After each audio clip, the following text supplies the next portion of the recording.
Hace años en una construcción habríamos encontrado operarios, arquitectos, madera, cemento, pero ahora estos profesionales comparten sus jornadas laborales con drones, impresoras 3D o robots, porque el I+D ha revolucionado el sector, aunque sorprende que tan solo 6 de cada 100 empresas de la construcción inviertan en actividades innovadoras en nuestro país. Por suerte, entre las 11.787 empresas de la construcción que hay en Aragón, hay varias que apuestan por innovar.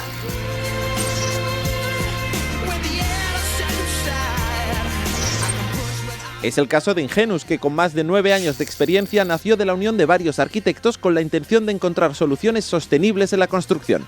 Este año han batido su récord al construir el 100% de sus viviendas con certificado energético A.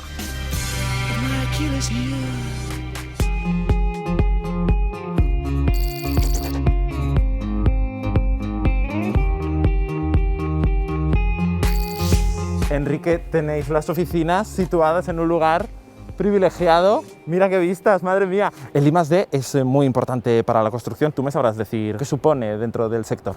Sí, a ver, es básico. Partimos de la base que el sector de la construcción es un sector, es la industria más tradicional que existe. El I+D es la manera de implementar soluciones mucho más tecnológicas y de mejorar eficacia, eficiencia, sostenibilidad, de mejorar muchísimos aspectos de la industria de la construcción, con lo cual el I+D es básico. Ponme algún ejemplo de qué hace el I+D dentro de vuestro mundo. El I+D hace que mejores y optimices soluciones, mejora muchísimo el posterior rendimiento del edificio, sus consumos, su prestación, su minimización de residuos. Has hablado de trabajo. ¿Cuántos de vuestros recursos aquí en la oficina dedicáis a proyectos con I+D? Como empresa de servicios lo que vendemos al final es horas de trabajo de gente con una determinada cualificación, con lo cual la manera de medir nuestro I+D está en horas y son 6.000 horas para un total de 3 personas al año, pero que en realidad cubre a 7 personas, hay un responsable y hay determinados componentes que son cubiertos: sostenibilidad por una persona, tecnología por otra, estudio de mejora en soluciones constructivas por una tercera persona, en fin, es un equipo al final pluridisciplinar.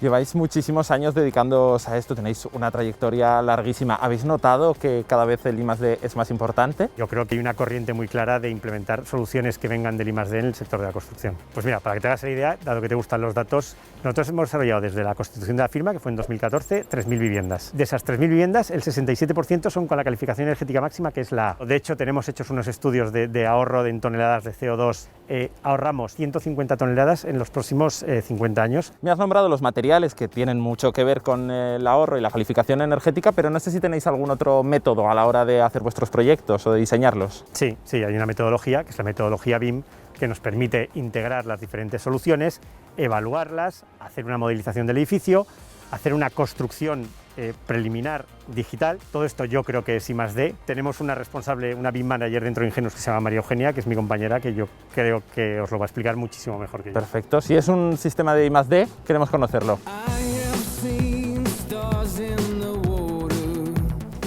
María Eugenia, me han dicho que tú me vas a saber explicar qué es el BIM.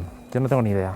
Pues mira, el BIM o Building Information Modeling es una metodología de trabajo con la que obtenemos la mayor información posible de un modelo tridimensional, el cual vamos alimentando a lo largo de las fases del proyecto. El 60% de la plantilla trabaja en esta metodología. Este edificio me suena. Sí, efectivamente, te estoy mostrando el proyecto de la estación de Canfranc, que al tratarse de una rehabilitación lo que nos interesaba pues era conocer su estado actual, y por ello pues apostamos por la tecnología del láser scanner, que lo que hace es obtener un modelo compuesto pues por muchos puntos. Estamos hablando de entre 3 y 5 milímetros de distancia entre puntos, ¿vale? Con lo que obtenemos pues una plantilla que la introducimos en nuestra herramienta de dibujo para efectivamente luego pues levantar lo que es todo nuestro proyecto. Y para sacar este modelo 3D de un edificio como este, ¿cuánto tiempo se invierte? Bueno, pues hablamos de que no solo hay una persona trabajando, sino que son pues 3 o 4 personas como mínimo, y hablamos pues en torno de 3 semanas o 4. Luego contaríamos aparte pues con otro tiempo destinado para sacar toda la documentación a presentar. Para sacar estas imágenes, estos escáneres, imagino que con la cámara del móvil no lo hacéis. Pues en realidad también se podría. ¿Ah, sí? Ah, mira. En realidad esto del láser escáner es como como la punta del iceberg, porque no solo apostamos por estas herramientas, sino que también tenemos otras muchas y que permite visualizar los proyectos desde el ordenador, desde un iPad, desde un móvil, con lo cual estamos hablando de que ciertas tareas de gestión, sobre todo, se pueden reducir hasta en un 50% de su tiempo. Me ha dado un poco de envidia que pudieras entrar en la estación de Canfranc. Creo que me voy a acercar a la obra y a ver un poco cómo es el I+D sobre el terreno. Genial, pues buen viaje, Fran. Muchísimas gracias, María Eugenia. Si lo que quiere usted es viajar por Europa, acójase a nuestro nuevo sistema. Fernando, tú eres uno de los arquitectos que se está encargando de la rehabilitación de la antigua estación de Canfranc. Supongo que como se construía a principios del siglo XX y ahora, hay muchísimas diferencias, ya las estamos viendo, pero aquí en la obra, ¿cuáles son las principales? Bueno, sí que hay mucha diferencia en la manera de construir y sobre todo en la manera de proyectar. Antes la orientación de este edificio, que es norte-sur, era muy mala, tenía un comportamiento pésimo térmicamente, y ahora con los nuevos materiales que hemos empleado, materiales sostenibles y vuelta otra vez a materiales naturales, hemos conseguido mejorar muchísimo su aislamiento. ¿Cuál es la principal intervención que habéis hecho para conseguir este cambio? La carpintería antiguamente era de madera, ahora es de PVC. Hemos sustituido los vidrios que antes eran sencillos por vidrios triples con gas Krypton en su interior, con lo cual hemos mejorado muchísimo su comportamiento térmico, del orden de un 20% el aislamiento, y su comportamiento térmico final va a ser del orden de un 80% de ahorro final. El aislamiento, la verdad es que es lo que más ha mejorado. Nosotros el aislamiento lo hemos proyectado con 22 centímetros, de 22 a 25 centímetros de materiales naturales, celulosa, y antes no tenía. Se ahorra muchísima energía, pero entiendo que los costes de obra aumentan, ¿o no? Bueno, sí, la verdad es que los costes con los materiales que ahora se emplean, claro, hay que pensar que antes era un vidrio sencillo de 5 milímetros y ahora estamos haciendo un vidrio triple. En 4, 5, 6 años, la verdad es que el ahorro es importantísimo en el consumo y en el futuro mantenimiento, con lo cual es bastante interesante hacerlo así, claro. Es una inversión.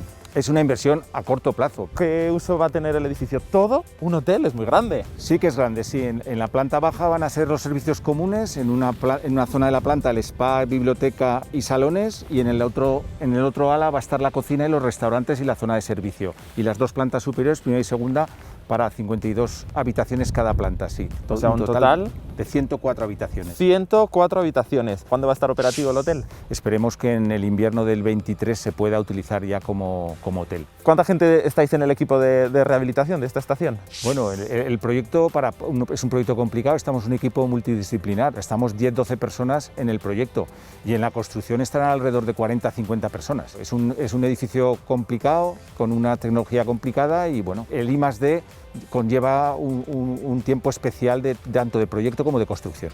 Fernando, pues muchísimas gracias por habernos descubierto cómo ha cambiado la tecnología en el mundo de la construcción y por habernos enseñado este maravilloso proyecto que tenéis aquí. Gracias a vosotros por implantar y que la gente conozca más del I+D de la construcción, que es importante.